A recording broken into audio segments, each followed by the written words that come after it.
A fond farewell to the Pogues frontman Shane MacGowan, who's died at the age of 65. And the bells were ringing out for Christmas Day. The sound of a fairy tale of New York rang out in County Tipperary as family and friends celebrated the musician's life and genius.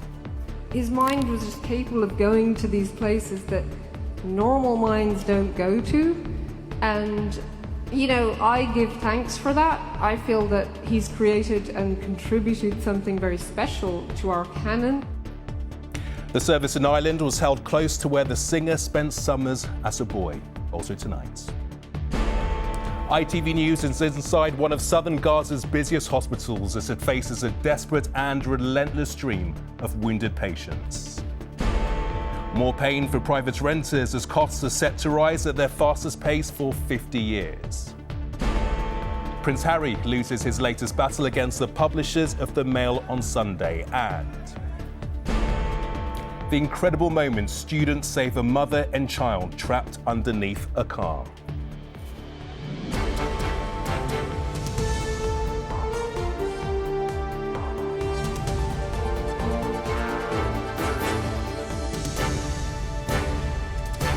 This is the ITV Evening News with Gamal Fambale. Good evening.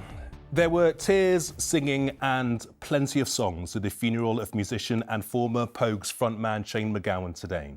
Thousands lined the streets of Dublin and hundreds more attended a church service in County Tipperary to say a fond farewell to the 65-year-old who died last week.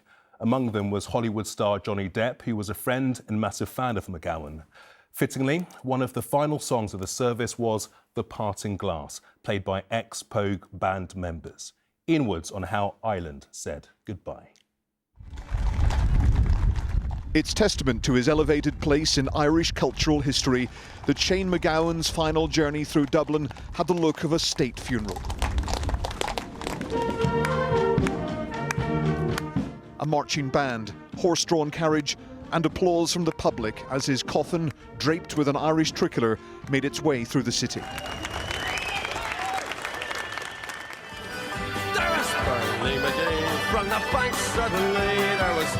Shane MacGowan was the wildest of wild rovers, but fans identified with his authenticity, his lyrics springing from everyday experiences.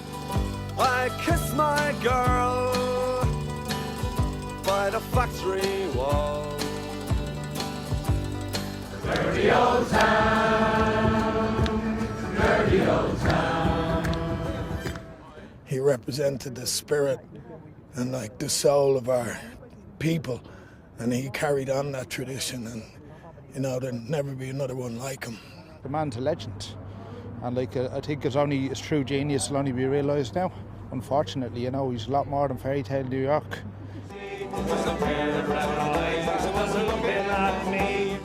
The procession gave way to a street party, and Dubliners serenaded MacGowan as he made the long drive to Tipperary, where he'd spent much of his childhood. His death comes just a few months after Ireland also lost his friend Sinead O'Connor. Their passing mourned by the people and their president, but their lives celebrated in music. Nick Cave performed the Pogues' Rainy Night in Soho. And actor Johnny Depp paid his respects to his friend and read a prayer. Maestro, may we feel the pain of others, understand their need. But this was not your average funeral mass. And the bells were ringing out for Christmas Day. Shane's wife Victoria hopes his best-known hit climbs to #1 for Christmas. A fairy tale end to a turbulent career.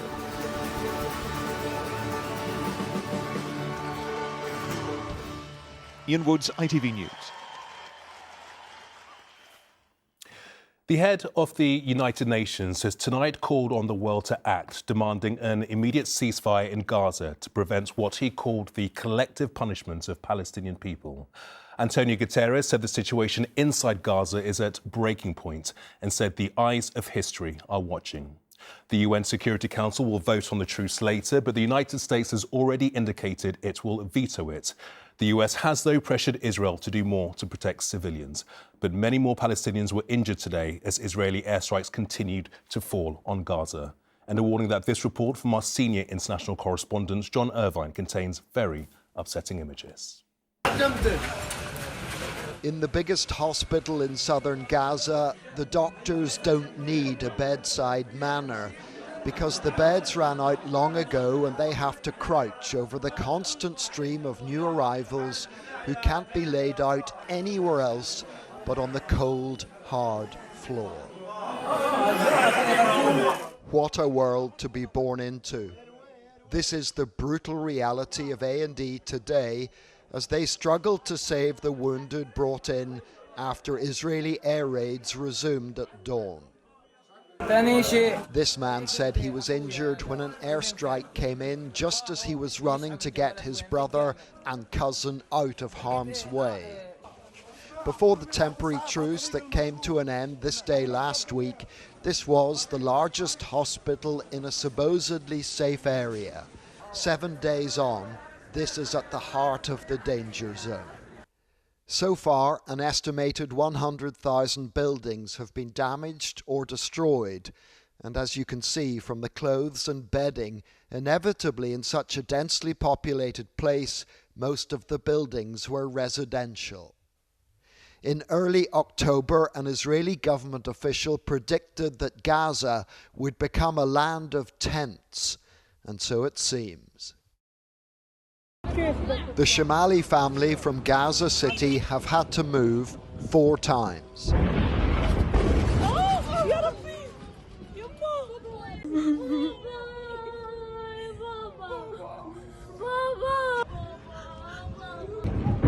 Ya Allah. 20-year-old Rahaf has kept a video diary of their war so far. This is them enjoying the temporary truce.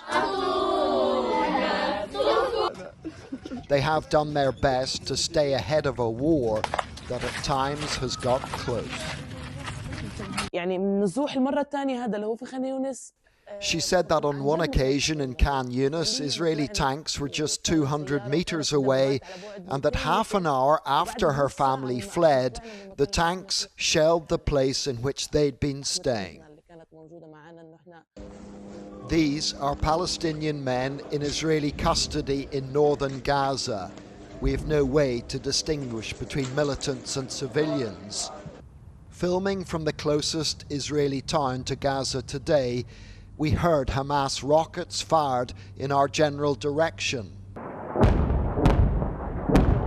It seems there is much fighting still to be done if Israel is to achieve its stated aim, the destruction of Hamas. But what exactly does that look like? One metric is stopping the Hamas rocket attacks on Israel, and while they're greatly reduced, they have not been halted completely. Another metric is killing the Hamas leadership, and in particular its commander, on the Gaza Strip. But in the meantime, Palestinian civilians continue to pay the highest price in this war. John Irvine, ITV News, Southern Israel. Well, over to our correspondent, Robert Moore. He's in Washington. And, Robert, the US will veto tonight's ceasefire vote, but pressure is mounting on Israel. Well, not just on Israel, but the United States as well. Remember that the context of the UN Security Council meetings today is the decision yesterday by the UN Secretary General Antonio Guterres to invoke Article 99. That's rarely used as a measure of last resort, allows him to highlight a matter of extreme urgency. He told the Security Council today that Palestinians of the Gaza Strip are looking into the abyss. He urged ambassadors around that council table to bear in mind that the eyes of history and the eyes of the world are looking upon them.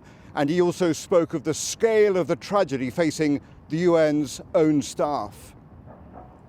More than 130 of my colleagues have already been killed, many with their families. This is the largest single loss of life in the history of our organization. Some of our staff take their children to work so they know they will live or die together.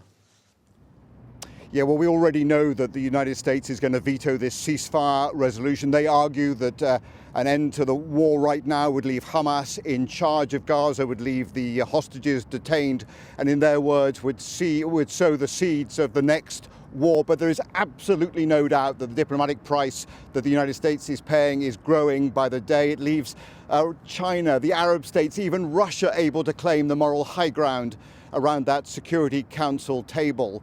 And we also know that with 2 million Palestinians now crowded into that ever-shrinking piece of land in southern Gaza, that the humanitarian toll is only going to grow. Robert in Washington, thanks very much. ITV News has learned that the big rent squeeze in England is set to last for another 2 years. Renting from a private landlord has surged at its fastest rate for half a century, but we've been shown predictions that it will remain much higher than inflation because wages are increasing. Generation Rent, which campaigns on behalf of private renters, says landlords will raise the amounts they charge to what the market can bear. Our economics editor Joel Hills heard from people in Bristol about the impact it's having on them. Bristol is a desirable place to live, but don't be fooled by the Regency splendour. Rising rents are making life here really difficult for some. Well, how crazy are rents? Crazy is not even, it's not even there. It's insane.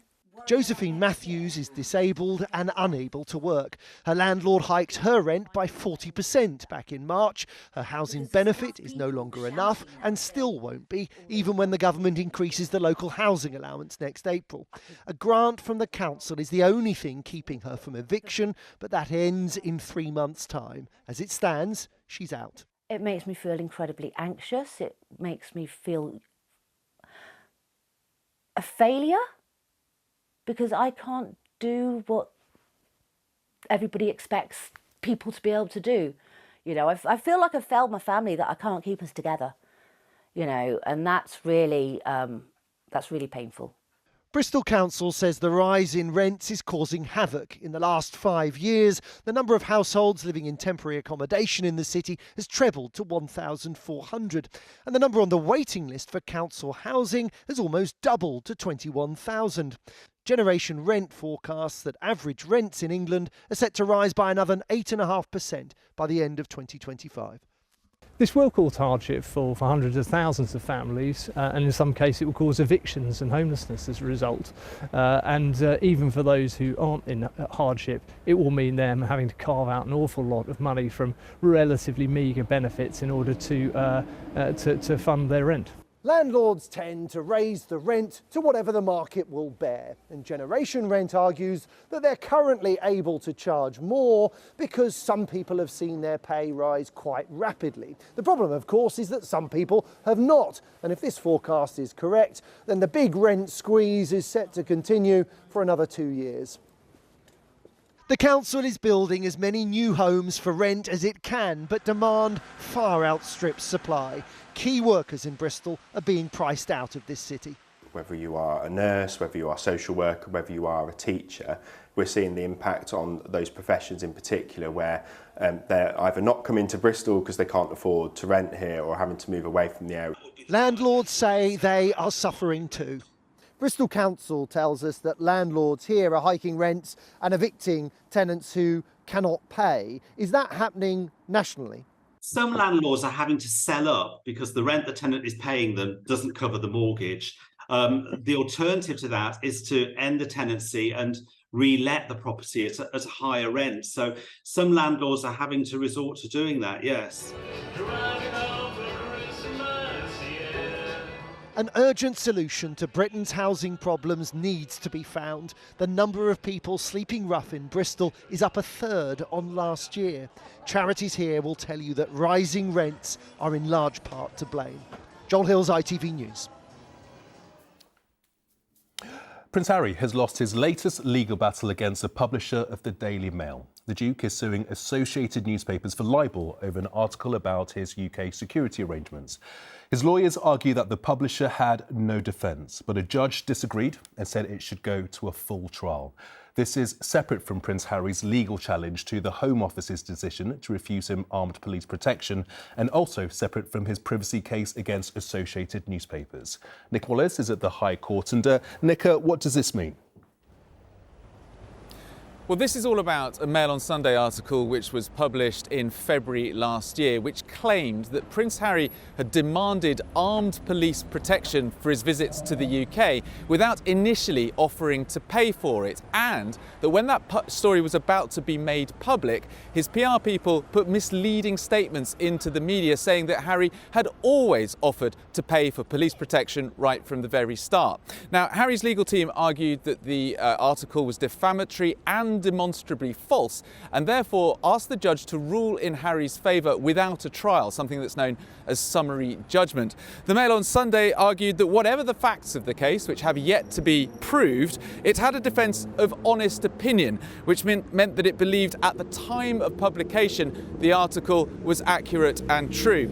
Well, today the judge, Mr. Justice Nicklin, ruled in the Mail on Sunday's favour, saying he was satisfied that the defendant, that's Associated Newspapers, has a real prospect of demonstrating at trial that the contents of the public statements issued on the claimants, that's Prince Harry's behalf, and the essential message they sought to project was misleading. Now, before this gets anywhere near court, there are likely to be more legal skirmishes. Prince Harry could even drop his case, or Associated Newspapers could seek to settle. But as things stand right now, that doesn't look like there's any prospect of that happening at all. OK, Nick, many thanks indeed.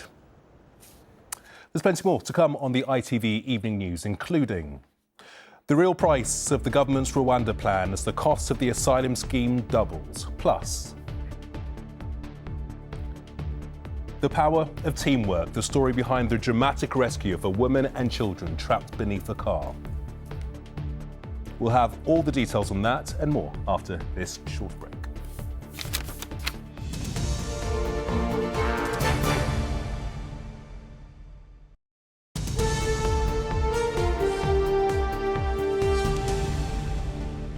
Welcome back. Downing Street insisted tonight that the Prime Minister didn't mislead MPs over the cost of his controversial plans to send asylum seekers to Rwanda. It's emerged the plans have already cost £240 million, and it's set to reach almost £300 million by the end of next year. Yet, not a single asylum seeker has been successfully sent to the African country.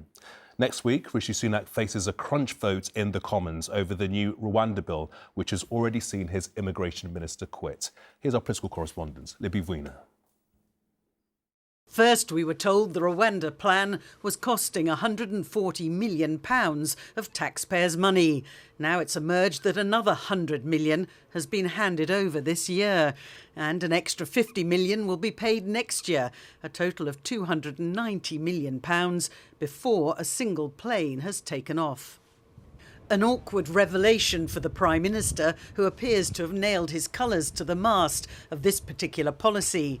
Only last week, the top civil servant in the Home Office wouldn't divulge the exact total. So we have to wait until the summer to find out if further payments have been made. You're not able just to say yes or no? Well, I'm able to say that we will ensure transparency by setting out once a year what the total payments have been in the course of the last financial year, rather than giving a running commentary. But last night, a sudden change of heart. A letter to MPs with the updated costs, just as the Commons prepares to vote on the issue. To get the letter late on a Thursday evening from the Permanent Secretary telling us that £100 million was sent to Rwanda in April and that another £50 million will be going next April, I think we are pretty shocked to get that information in that way as well. Earlier, one of the new ministers responsible for immigration defended the costs. We've always said that this partnership is not just about migration, it's also about economic development. And we think that it's right that we support that economic development piece in Rwanda, and we approach it in that spirit. But will the planned new legislation even work? This lawyer is sceptical. I don't think it will have the overall desired impact of stopping, in general, people, challenging their removal. I don't think it will have that effect, no. Persuading his own MPs that it will do the job, the Prime Minister's main focus this weekend. Libby Wiener, ITV News, Westminster. Scotland's First Minister says a court ruling which blocks Holyrood's gender reform bill is a dark day for devolution. Hamza Youssef reacted after the Court of Session said the UK government did act lawfully in striking down the legislation on the grounds it could impact equality laws. Scotland's gender bill would have allowed self-identification for people who want to change their legally recognised sex. Our political reporter Jasmine Cameron-Chilesi is in Westminster. And Jasmine, how significant is this decision?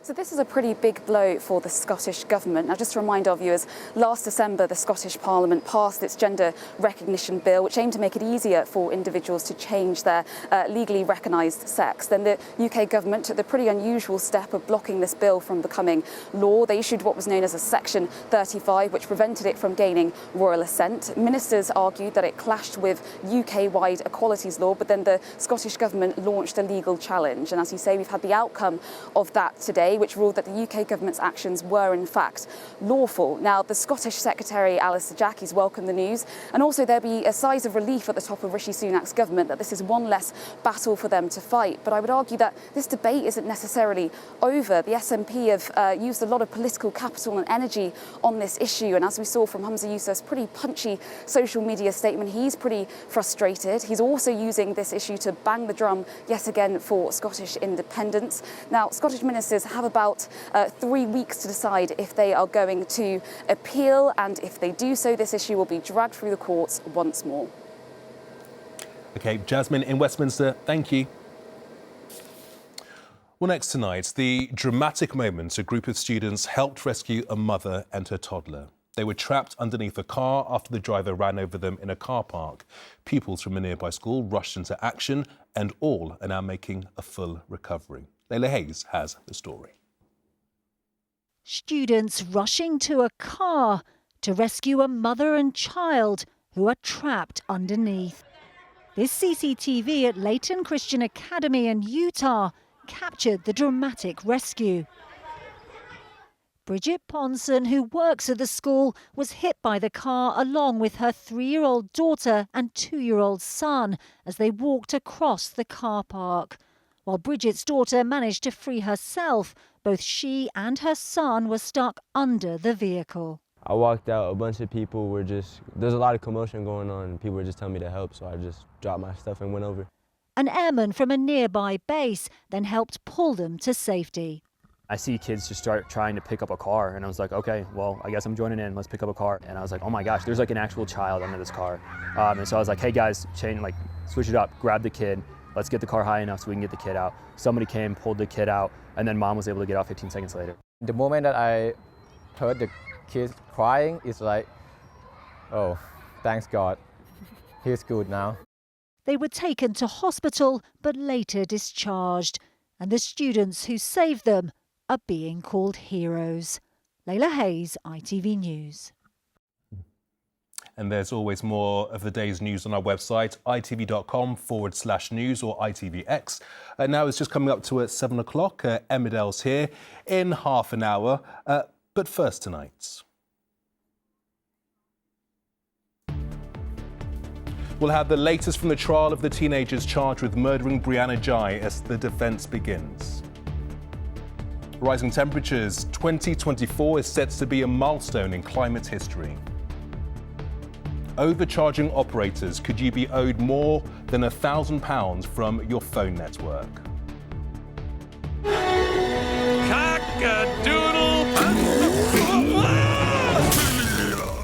After 2 decades, the chickens are back on the run.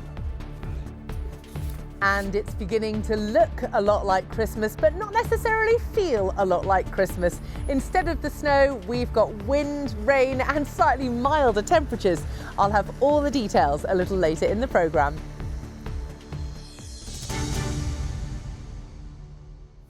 But first, ITV News has seen new evidence of dangerous toys being imported into the UK ahead of Christmas. Trading standards officers at Britain's biggest port are warning of a rise in the number of unsafe products being shipped in for the festive season. One father told us how a dodgy electric bicycle he bought for his son exploded, setting lights to their home. Now there are calls for legal changes that could make next Christmas safer. Our consumer editor, Chris Choi, has this special report. Yeah, well, at Christmas, I bought my young boy, 11-year-old, electric bike. What is he now? I bought this laddie electric bike. And they're both lucky to be alive. That Christmas gift caused this. The bike exploded, the flames. It's like a rocket shooting up. When I picked the bike up and threw it out, all the little batteries fell out. They were exploding like little hand grenades. Well, it was devastating, really, because there was the panic on, because we didn't know if everybody was out or not, because you're panicking at the time. And when you get out there and realise that we're all out, and looking back at the house, that we've lost everything. Like many people would, this dad had trusted the online marketplace to do safety checks when importing the toy. I thought if it was buying it and was coming in this country, it'd already be, you know, like safety checked anyway before it could come here. It's so easy for people to get them in. These things are coming in like containers. They were coming in containers from anywhere. There'd be thousands of them before Christmas. This is the port of Felixstowe, where many toys and Christmas gifts arrive in the UK. And luckily, it's also where some of them get stopped. Trading Standards gave ITV News access as they battle to intercept dangerous products. And here's a worrying example that could already be under people's Christmas trees. This is designed to appeal to children, and look at the state of it. It's, this bit of the zip comes off, then the fibrous material can come out. So there you've got two choking risks on the same toy. You don't know what chemicals are in that either. Don't know how flammable that is. Don't know how flammable that is. Just appalling, isn't it? And that again, somebody would manufacture this, send it here, it ends up on our shores, ends up in our shops. Yeah. We don't know how many homes this could be in right now. There was hundreds of these together, but obviously we stopped the one consignment that had them in. How many of us others have got through? He also sees dolls with toxic button batteries that aren't properly secured, so could easily be swallowed. And these Christmas toy gonks with another worrying filling. What we didn't expect to find was the weight, as it's so called, in the bottom was just a bag of grit and sand. So if that grit, that dirt had fallen out, that's a clear hazard for any child. Yes, it is, yeah. It's quite horrible to think of what would have happened if some of this have got through. A new Christmas warning video from the Electrical Safety First charity. They fear cash-strapped festive shoppers are more likely to buy from sellers they wouldn't normally use or trust. The cost of living is really affecting how people are purchasing this year. We have found 25% of people are spending less, and this is encouraging people to use more online marketplaces in the hope of finding bargains. It only takes one wrong purchase to ruin Christmas for you, your family and your pets. This alarming test footage highlights what can happen if batteries or chargers are incompatible with electrical toys. It's one reason why a leading safety group is now calling for changes that could make next Christmas safer. Clamp down on online marketplaces, because online marketplaces are actually different legally in the supply chain to a traditional shop.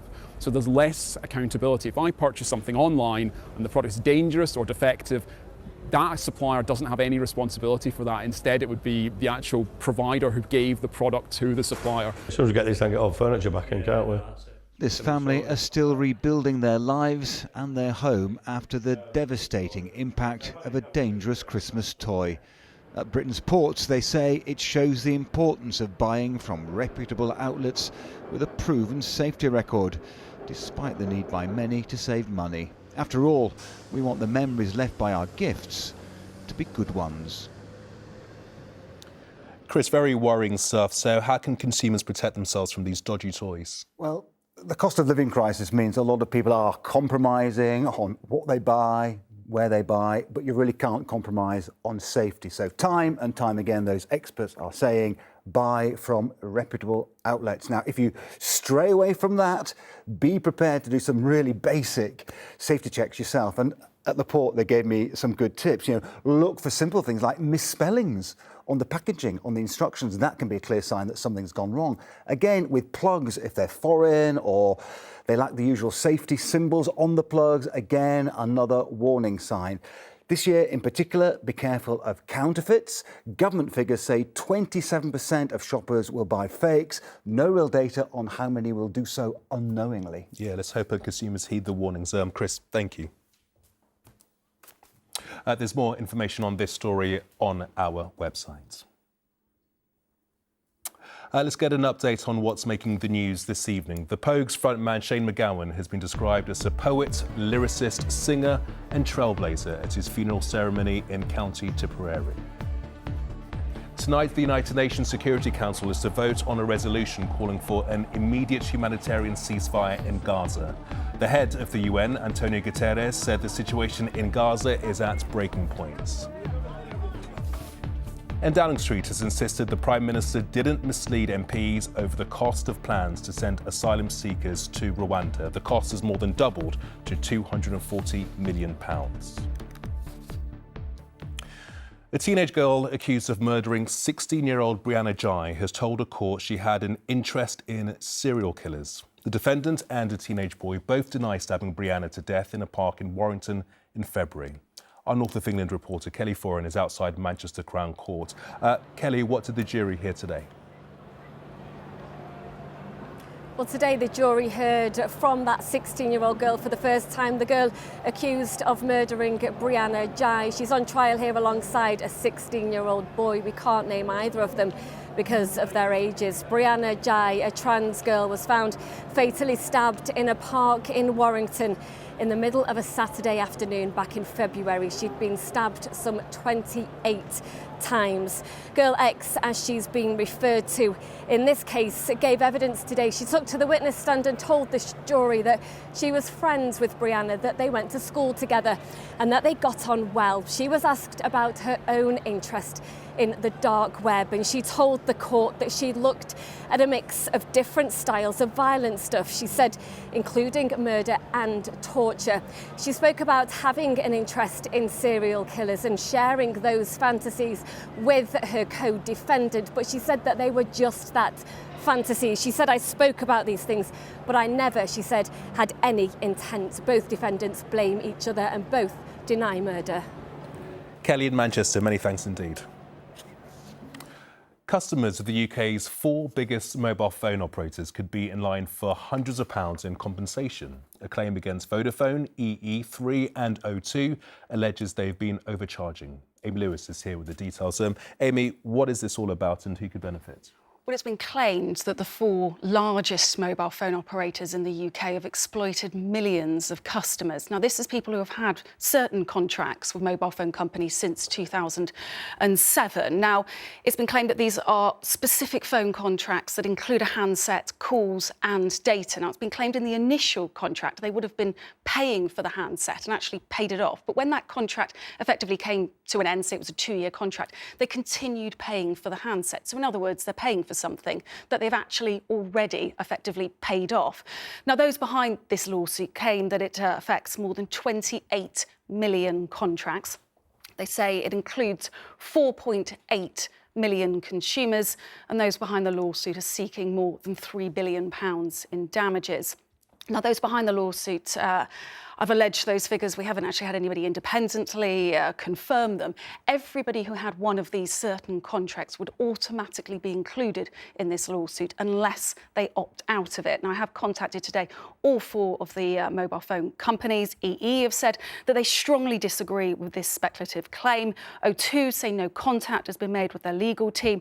Vodafone say there's not sufficient details for their legal team to assess. And finally, 3, they told me that they won't be commenting on this. Now, if this does go to court, there's no guarantee, Gamal, that it will.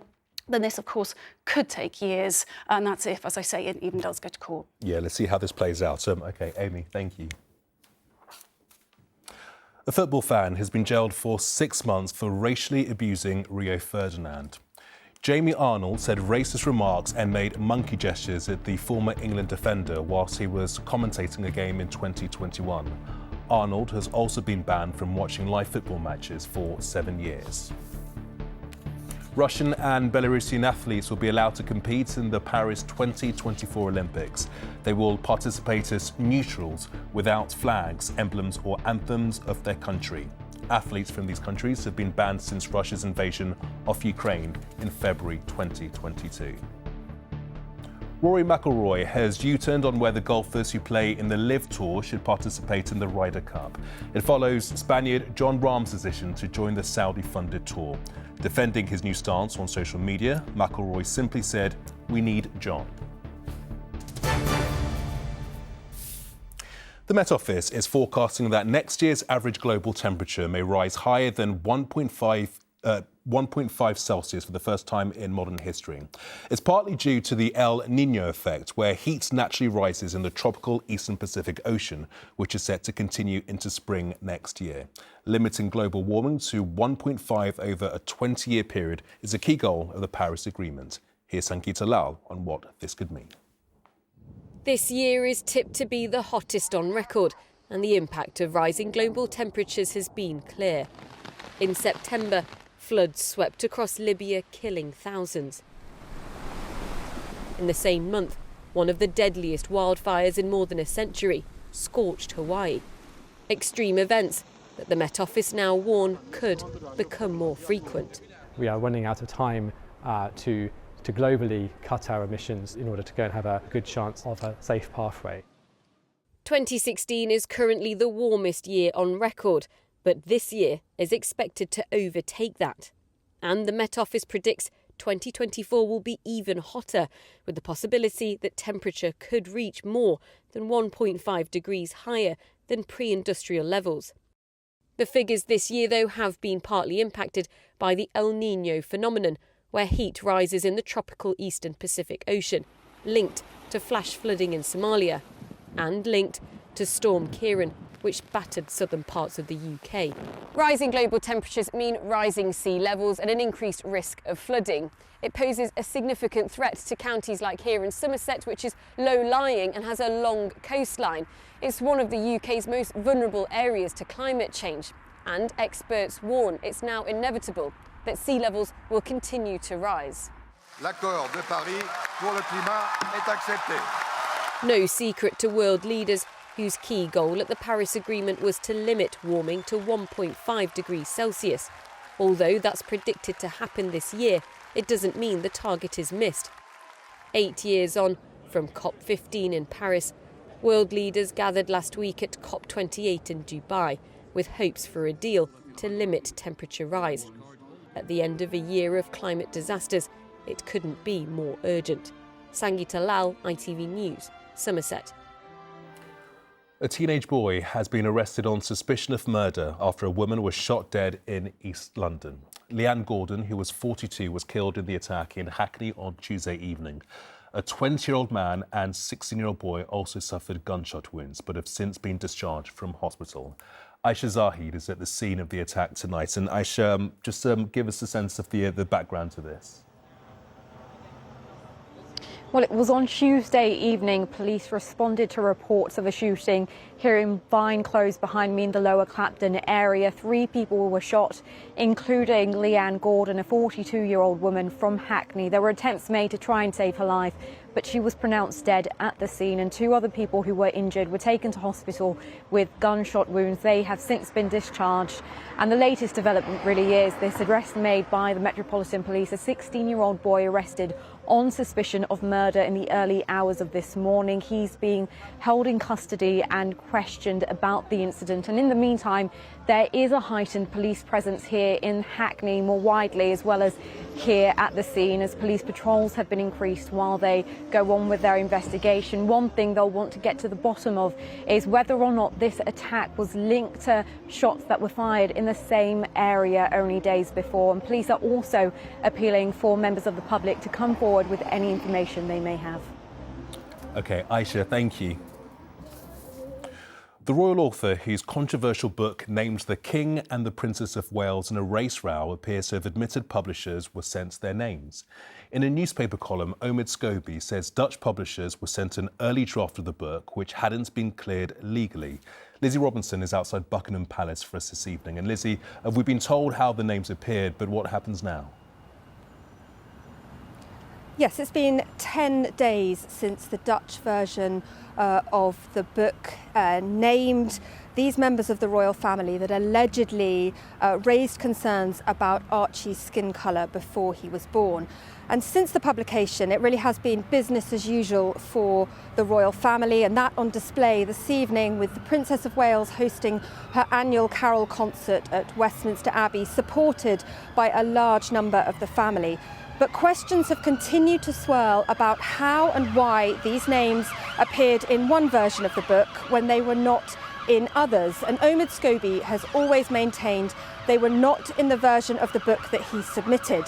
But tonight, in an article for the newspaper, he has now said, unbeknownst to me at the time, early and uncleared text was provided to the Dutch publisher in order for them to start work on the translation, with the understanding that their translation would be updated to reflect the final version of the book that I officially submitted. Well, clearly it wasn't updated, and we have had some answers this evening, but what now for Buckingham Palace? Well, they are considering all options, and we wait to see if and how they respond.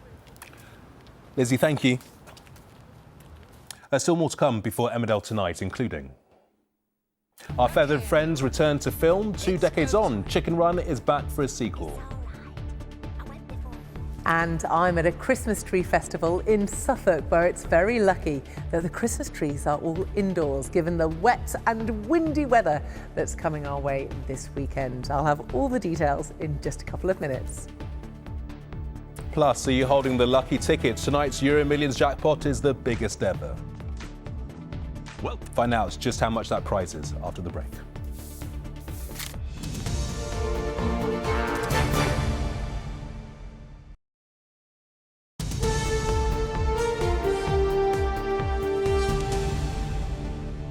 Hello, welcome back. Before the break, we mentioned tonight's bumper Euro Millions draw. It's standing at a life-changing £201 million, the most lucrative in the game's history, and surpassing the previous record of £195 million won in 2022. That would be enough to make you as rich as Ed Sheeran, Sting or Rod Stewart. So we're going to be lucky with the weather this weekend. Becky, it does look very festive where you are in Suffolk. Yes, that's absolutely right. Welcome to the beautiful Church of St Mary's in Cavendish near Sudbury in Suffolk. We are here for their second Christmas tree festival. Now, the festival officially begins tomorrow and runs until Sunday, the 17th of December. And by tomorrow, 35 locally grown Christmas trees will be on display, each one decorated by a local club, business, group or resident. Each tree has a different theme, from the Air Cadets to horticulture, including the Tiny Little Hands in preschool. The event raises money for 3 wonderful charities, and each tree will be rehomed at the end of the festival. Now, it's very lucky that we are indoors because, frankly, it is pretty grotty outside. But will it get better for the weekend? Absolutely not. Let's have a little look then at the pressure sequence over the next couple of days. And as you can see, you do not need to be a meteorologist to see that there are systems bringing in a huge amount of rain and also some very strong winds. You can see that by the tightly packed isobars, and very strong winds, particularly North Wales and around the Liverpool Bay area. That clears off the scene. The next one comes in on Sunday. I'm afraid it's a little bit relentless at the moment. And no surprise, that rain falling on already saturated ground means that we do have weather warnings for wind and rain in force for Saturday. Let's have a look now at the gory details for this weekend.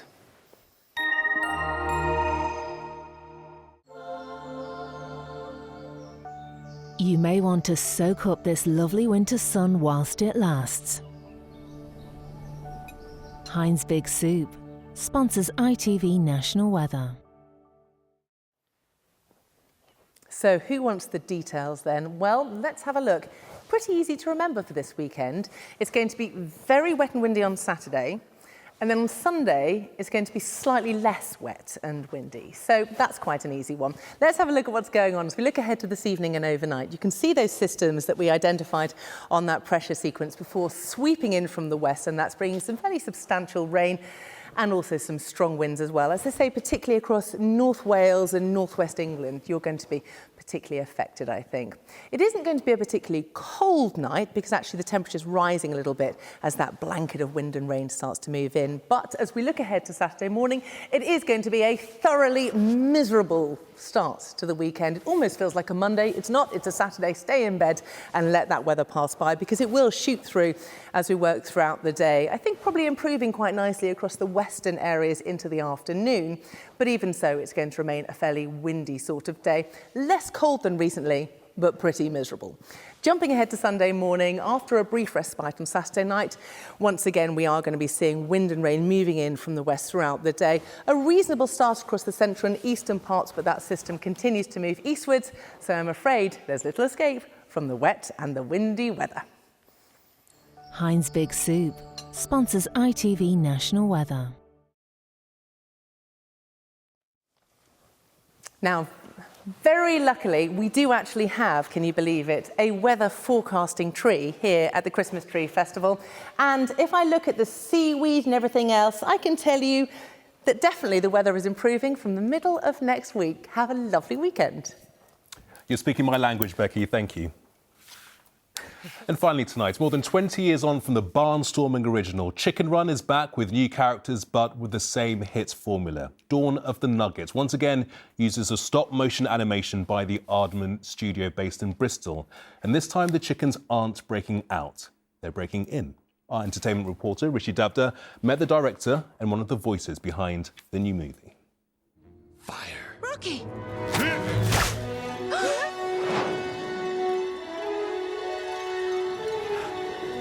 Cock-a-doodle! Our feathered friends back again after more than 2 decades. First time round, they were breaking out of a farm, but this time they're breaking in. Get back! The original made 200 million at the box office, so a sequel made sense. But with stop-motion animation, it takes time. We make these puppets, and you can move them in tiny amounts and they hold their position. And if you just move that and take a frame and then move that and take another picture, if you play those pictures all together, a bit like a flipper book really, the character will come to life. One animator, they could maybe shoot 4 seconds in a week. Our biggest crew was at 30 animators. We could shoot 2 minutes in a week, and that was a huge week for us. Okay, everyone, it's go time. It's all right. I went before we left. Director Sam is new to the franchise and decided to recast some of the major roles to better suit the storyline. But that's not going to stop me. You get to sit in a bucket. What chicken doesn't want to have their own bucket? He also brought in a host of new faces with fresh voices, like Frizzle. I don't know if it's the first animated Scouse character, but it's the first Scouse chicken. For like my generation, we grew up with it. So it's like nostalgia, isn't it? It's like we're going back to your youth. So when I first read the script, I was like, oh my God, this is just taking me straight back to being like a 6-year-old when I first ever watched the film. Dawn of the Nugget is out on Netflix next week, but school children who weren't alive when the first was released were allowed to skip class to get a sneak peek of the new flick. What I expect is my of to see chickens running. It's a lot like Wallace and Gromit, which is like my kind of humour. I like funny things because it makes me laugh and that makes me happy. The original still played year-round on TVs. The sequel will be hoping for similar success, described as an action comedy, but with, you know, chickens. Rishi Davda, ITV News. Looks like a great watch. Julie's here with the latest at 10:30 after I'm a Celebrity. But for me and the Evening News team, very good night. Bye-bye.